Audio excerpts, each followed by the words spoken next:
Barataa taatee assaayimentii fi hojii mana barumsaa sitti baay'ate yookaan risaarchii gochuun yaada walitti qabuun pirezenteeshinii qopheessuun si rakkisaa jiraa? Mee yaadi. Meeshaa daqiiqaa muraasa keessatti hojii kee kana hundumaa siif salphisu yoo qabaatte hoo? Har'a AI toolsii bilisa ta'an 10 kan barataan hundi beekuu qabu siif qabadheen dhiyaadhe. Tuulii tokkoon isaa maal akka hojjetu, eenyuuf akka ta'u fi akkamitti itti fayyadamuu akka dandeenyu fakkeenya waliin ilaalla. Tole haa jalqabnu. Gara IFCOTech baga nagaan dhuftan. Chaanaalii kanarratti teekinooloojii AI, kompiitar tiipsii fi onlaayin toolsii salphaatti baranna. Kanaaf hanga dhumaatti na waliin turi. Jalqaba irratti ChatGPT ilaalla. ChatGPT'n AI tuulii baay'ee beekamaa keessaa isa tokko. Akkuma beekamu ChatGPT'n gaaffii kee hubatee deebii siif kenna. Garuu hojiin isaa kana qofaa miti. Barataan ittiin yaada piroojeektii argachuu danda'a. Assaayimentii hubachuu danda'a. Barruu sirreessuu danda'a. Pirezenteeshinii qopheessuu danda'a. Koodii barachuu danda'a. Qorannoo jalqabuu danda'a. Yookaan risaarchii ittiin jalqabuu danda'a. Mee fakkeenya naa ilaallu. Mee yaadi. Barsiisaan kee gaaffii akkana jedhu si gaafataa jenna. Kilaamet cheenjii irratti pirezenteeshinii qopheessi jedhee siif kenne haa jennu. ChatGPT keessa seentee akkana jechuun gaaffii gaafatta. Explain climate change in simple English for grade 11 students. Yoo barataa kutaa 11 taate jechuudha. Asirratti akkuma kutaa keessaniitiin galchuu dandeessu jechuudha. ChatGPT'n sekoondii muraasa keessatti ibsa salphaa siif kenna. Garuu hojii isaa qofa koppii gochuun hin ga'u. Dubbisi, hubadhu, ergasii jecha keetiin barreessi. Akka sogoote sirriidha. AI'n si gargaaruuf malee bakka kee hojjechuuf miti. Tuulii lammaffaan Google Gemini'dha. Gemini'n Google'n kan hojjetamedha. Yoo Google Docsii, Gmailii, Google Drive fi Google Searchii baay'ee fayyadamta ta'e, Gemini'n sirriitti siif baay'ee mijata. Mee fakkeenya naa ilaallu. Risaarchii baayoloojii hojjechaa jirta haa jennu. Mata dureen kee Human Digestive System kan jedhu haa jennu. Akkana jettee Gemini gaafatta. Give me the important point about the human digestive system. Jettee yoo gaafatte inni qabxii ijoo walitti qabee siif kenna. Ergasii gaaffii kana dabaltee irratti gaafatta. Create a presentation outline jettee gaafatta. Inni kunis outline presentation akkasiif qopheessuuf gaafatte jechuudha. Gemini'nis presentation kee qindeessee siif kenna akkanatti. Kun yeroo baay'ee siif qusachuu danda'a. Toolsi sadaffaan Canva AI. Barattoonni hedduun pirezenteeshinii bareedaa hojjechuu barbaadu. Garuu diizaayinii gochuun yeroo baay'ee fudhata. Asitti Canva AI si gargaara. Canva keessatti AI fayyadamuun pirezenteeshinii uumuu, poosterii hojjechuu, infograafiksii qopheessuu, mind map uumuu, imeejii uumuu, diizaayinii sirreessuu dandeessa. Mee fakkeenyaan ilaalla. Barsiisaan kee gaaffii akkana jedhu si gaafatee jennu. Prepare a presentation about renewable energy jedhee siif kenne haa jennu. Weebsaayitii canva.com jettee erga seentee booda iddoo presentation jedhu erga tuqxee booda Canva AI keessatti mata duree barreessi.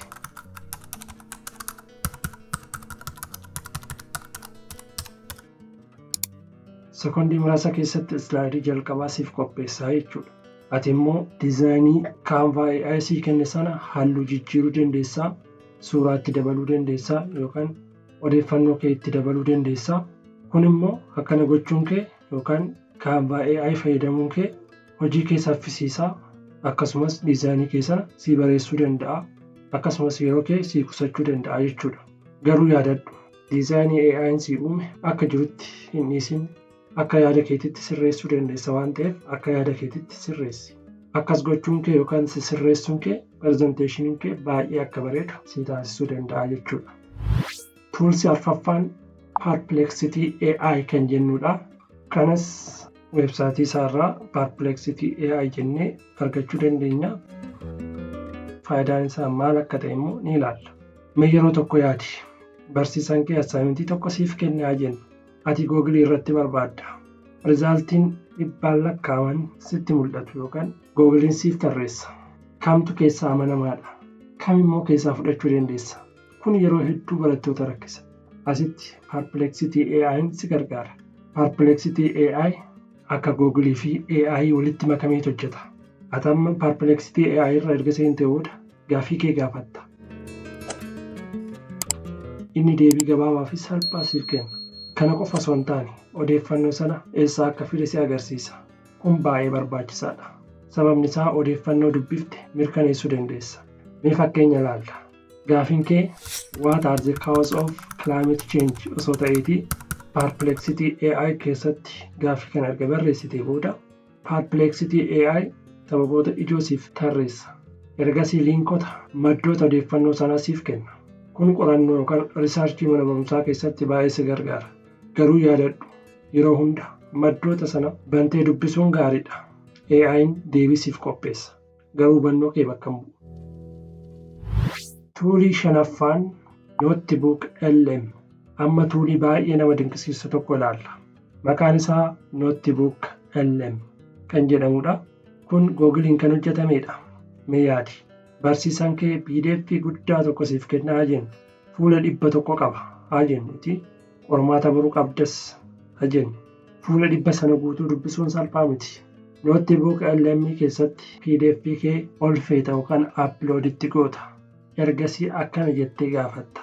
Summarize this chapter. PDF sana keessa chaaptaroonni garaagaraa jiraachuu danda'a. Chaaptarii 3 jiraachuu danda'a. Chaaptarii 2 jiraachuu danda'a. Chaaptariin 1 jiraachuu danda'a. Yookaan sanaa ol jiraachuu danda'a. Sana booda chaaptarii keessaa summarize gochuu barbaade sana summarize this chapter jettee barreessitaafi jechuudha yookaan promptii kana kennitaafi jechuudha. Yoo sana keessaa fakkeenyaaf chaaptarii 1 summarize gochuu barbaadde summarize chapter 1 jechuu ni dandeessaa jechuudha. Erga analyze godhee booda PDF keessan sakandii muraasa keessatti qabxii ijoo siif qopheessa. Yoo hubachuu dadhabde immoo wanta inni siif qopheesse sana gaaffii akkana jedhan kanniin yookaan promptii kanniin kennuufi dandeessa ammas. Explain in simple English jettee gaafatta. Inni jechoota salphaan siif ibsaa jechuudha. Kana qofaa miti. Gaaffii fi deebii qormaataa siif qopheessuu danda'a. PDF ati kennite san keessaa jechuudha. Sirriitti akkatti qophooftuuf flash kaardii yookaan gaaffilee gaggabaaboo siif qopheessuu danda'a jechuudha. Kun qormaataaf qophaa'uu keessatti baay'ee nama gargaara. Garuu yaadadhu. Samarii qofa dubbisuu irra kitaaba kee illee dubbisi. AI'n barnoota kee ni salphisa. Garuu dubbisuu kee bakka hin bu'u. Asirratti yeroo kee qusachuuf Notebook LM yeroo gabaabaa keessatti PDF bal'aa ta'e dubbistee hubachuudhaaf si gargaara jechuudha. Tuulsii 6ffaan Grammarly kan jedhudha. Mee yeroo iimeelii barreessitu, assaayimentii barreessitu yookaan essee qopheessitu dogoggora qubee fi giraamarii ni uumtata. Kun waanuma nama hunda mudatu. Grammarly'n kana sirreessa. Weebsaayitii Grammarly erga bantee booda barruu kee koppii gootee Grammarly keessatti peesti gootaa jechuudha. Grammarly'n yookaan weebsaayitiin Grammarly jedhu sun immoo barreeffama sana keessatti rakkoon giraamarii yoo jiraate giraamarii ni sirreessa. Rakkoon ispeelingii yoo jiraate ispeelingii sirreessa. Rakkoon pankchueeshinii yoo jiraate ni sirreessa. Seenteensisii akka salphaatti dubbifamu taasisa. Mee fakkeenya ilaalla. Mee waan kana barreessi yookaan hima kana itti barreessinee haa ilaallu. I am interested to learn AI. Grammarly keessatti jennee yoo barreessinu Grammarly'n hima keenya kana ilaalee haala kanaan nu sirreessaa jechuudha. I am interested in learning AI jedhee sirreessa. Kana jechuun assaayimentiin kee qulqullina guddaa qabaata jechuudha. Kana jechuun hima yookaan barreeffama hedduu keessattis yookaan barreeffama bal'aa keessattis rakkoon Grammarly jiraachuu danda'a. Rakkooleen armaan olitti dubbadhe sunniin jiraachuu danda'a. Isaan sanniin nu sirreessuu danda'a jechuudha. Tuuliin itti aanu Microsoft Copilot'dha. Yoo Windows 11 yookaan immoo Microsoft Office fayyadamtu ta'e kun baay'ee si gargaara. Copilot'n hojii hedduu salphisa. Mee fakkeenya ilaallu. Presentation hojjechuu qabda haa jennu. Copilot gaafatta akkas jechuudha. Give me 5 presentation ideas about renewable energy. Jettee yoo gaafattu inni yaada siif kenna. Yoo wordii keessatti essee barreessaa jirta ta'e yookaan paaraagiraafii dheeraa barreessaa jirta yoo ta'e yookaan keeyyata bal'aa barreessaa jirta yoo ta'e isa sana jechoota yookaan himoota achi keessa jiran sanii akka sii gabaabsuu barbaadde sii gabaabsuu danda'a jechuudha. Paawarpoointii keessatti islaayidii qindeessuuf si gargaara. Exceelii keessatti foormulaas hubachiisuu danda'a. Kun barattoota teekinooloojii fi biizinasii qofa osoo hin taane barattoota hundaaf faayidaa qaba jechuudha. Tuulii 8ffaan Gaamaa AI'dha. Mee yaadi boru qormaata yookaan pirezenteeshinii qabda haa jennu. Garuu islaayidii tokkollee hin qopheessine hanga ammaatti. Paawarpoointii banuu jalqabde. Halluu filachuu, leeyaawotii qopheessuu, suuraa barbaaduu kun hundi yeroo hedduu sitti fudhata. Asitti Gaamaa AI si gargaara. Gaamaa AI'n pirezenteeshinii yeroo gabaabaa keessatti qopheessa. Mata duree pirezenteeshinii irratti hojjechuu barbaadu sana barreessiif qofa. Fakkeenyaaf mata dureen keessuun akkana soo ta'eeti. The importance of renewable energy. Gaamaa AI keessatti mata duree kana barreessitaafi jechuudha. Sekondii muraasa keessatti islaayidii sii qopheessa. Qabxii ijoo, suuraa, leeyaawotii, samarii yookaan xumura siif qopheessa. Akka istaayilii siif ta'utti sirreessuu dandeessa waan ta'eef akkasitti sirreessi. Akkas gochuun kee immoo pirezenteeshiniin kee adda akka ta'u taasisaa jechuudha. Tuulsii 9ffaan 11 Labs kan jennudha. Mee yeroo tokko yaadi.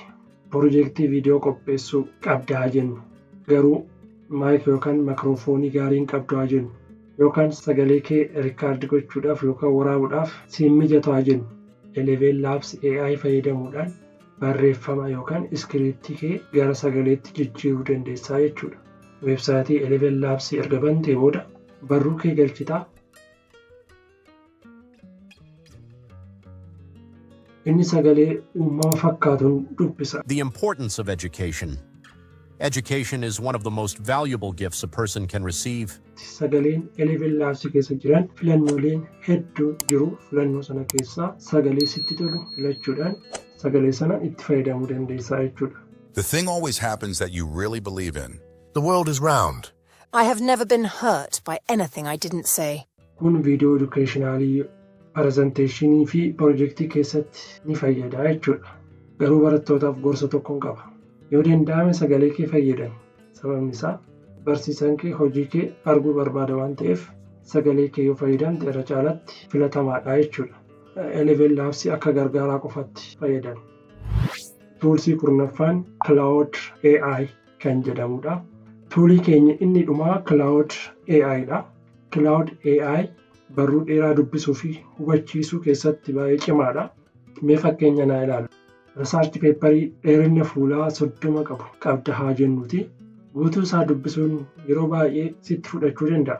PDF yookaan risaarchi peepparii kee kana kilaawudii irratti aplood itti gootuu jechuudha. Ergasii PDF sana yookaan risaarchi peepparii sana yoo akka samaraayis siif godhu barbaadde haala kanaan gaafachuu dandeessa jechuudha. Promptii kana barreessuu dandeessa. Summarize this document in simple English.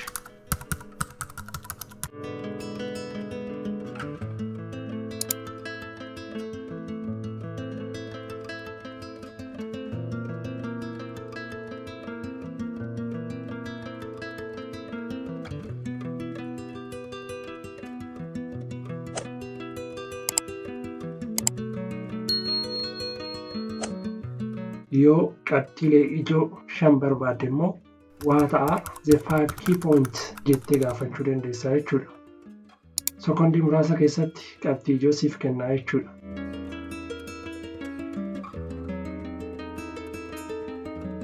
Yoo wanta tokko hin hubanne ta'e immoo akkana jettee gaafachuu dandeessa. Explain this as if I am a high school student jettee gaafachuu dandeessa. Kana booda akka barataa haaskuulii taatetti akkasii ibsu gochuu dandeessaa jechuudha.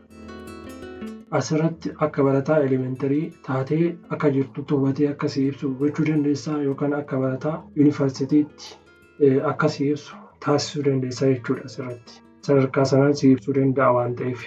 Inni jechoota salphaan siif ibsaa jechuudha. Kun hubannoo kee ni fooyyessa. AI tuulii kurnan laalle keessaa AI tuulii kam si fooyya? Mee wal bira qabnee ilaallu. ChatGPT'n yaada argachuu, hoomworkii hubachuu, yookaan gaafii deebisuuf gaariidha. Gemini'n immoo risaarchii Google Docs fi presenteeshinii qopheessuuf baay'ee gaariidha.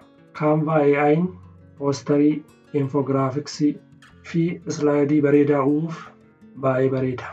Perplexity AI'n immoo qorannoo yookaan risaarchii fi maddoota amanamuu barbaaduuf yookaan nuuf kennuuf baay'ee bareeda. Notebook LM'n PDF, noottiiwwanii fi qormaataaf qophaa'uuf baay'ee gaariidha. Giraamarii, ispeelingii, haalatti barreeffame raayitingii sirreessuuf baay'ee gaariidha.